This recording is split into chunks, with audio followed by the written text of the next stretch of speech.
الحمد للہ رب العالمین والصلاة والسلام علی خیر خلقہ محمد وعلی آلہ واصحابہ اجمعین اما بعد فاعوذ باللہ من الشیطان الرجیم بسم اللہ الرحمن الرحیم وَإِن يَكَادُ الَّذِينَ كَفَرُوا لَيُزْلِقُونَكَ بِأَبْصَارِهِمْ لَمَّا سَمِعُوا الذِّكْرَ وَيَقُولُونَ إِنَّهُ لَمَجْنُونٌ صدق اللہ العظیم رب اشرح لی صدری ویسر لی امری واحلل عقدۃ من لسانی یفقہوا قولی۔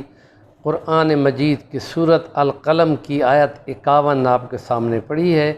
اس میں قرآن مجید میں نظر بد کے بارے میں آیت کی طرف اشارہ ہے کہ یہ اپنی آنکھوں سے، یہ کافر لوگ گئے پیغمبر جب آپ قرآن پڑھتے ہیں تو اپنی آنکھوں سے آپ کو یہ پھسلانا چاہتے ہیں، گرانا چاہتے ہیں۔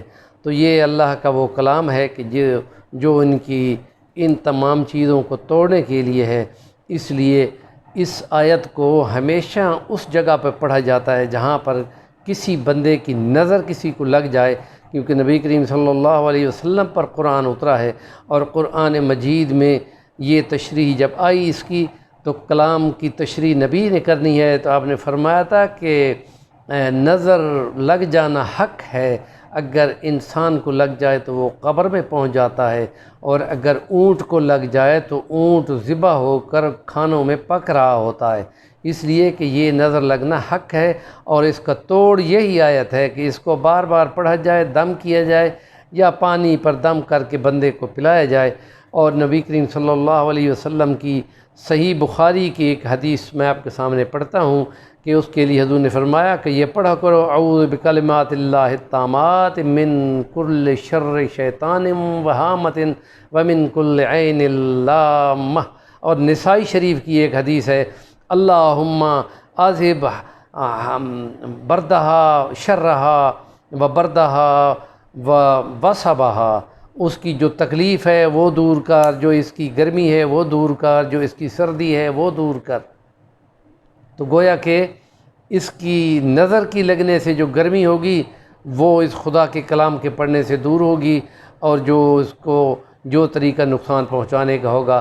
تو کسی صحابی کو کسی نے، جس کی یہ باڈی اور جسم خوبصورت تھا، کسی نے دیکھا تو اس کو ایسا لگا کہ وہ فوراً بیمار پڑ گیا۔ نبی پاک صلی اللہ علیہ وسلم کو بتایا گیا تو آپ نے فرمایا اس کو جلدی جلدی بلاؤ، اور اس کو آپ نے فرمایا کہ تم نے اپنے بھائی کو مار دیا، تم نے اپنے بھائی کو مار دیا، جلدی کرو۔ اور اس کو وضو کرایا گیا، اور وضو کا پانی لے کر اس بندے کے پانی میں مکس کیا گیا، اور اس کو کہا گیا کہ اب اس کے جسم کے اوپر سے اس پانی کو پھرا دو۔ اور جب وہ پانی اس کے جسم سے بہایا گیا تو وہ بالکل ایسے ہو کے بیٹھ گیا جیسے اس کو تکلیف تھی، وہ اب ٹھیک ہو گیا ہے۔ تو گویا نظر بد کو ہٹانے کے لیے جو طریقہ بھی اختیار کیا جائے وہ اگر مشرکانہ نہ ہو تو اس کی اجازت دی ہے نبی پاک نے۔ اور ہمارے یہاں پر لوکل سطح پر جو عمومی طور پہ جو طریقہ مشہور ہے وہ یہ ہے کہ بندوں کے پیروں کی مٹی کو لے کے اور اس میں مرچیں ملا کر اس آگ میں پھینکا جاتا ہے، یا بندے کے سر کے اوپر سے پھرا کر جو طریقہ بھی کیا جاتا ہے وہ اس کو آگ میں ڈالا جاتا ہے، تو پھر وہ نظر ٹھیک ہو جاتی ہے۔ ہم یہ کہتے ہیں کہ قرآن مجید کی یہ آیت جو ہے سورۃ القلم کی 51 نمبر آیت، اس کو پڑھا جائے تو اس کی برکت سے، اور جو اعوذ بکلمات اللہ التامات من شر ما خلق، یہ بھی پڑھا جائے اس سے بھی دور ہوتی ہے۔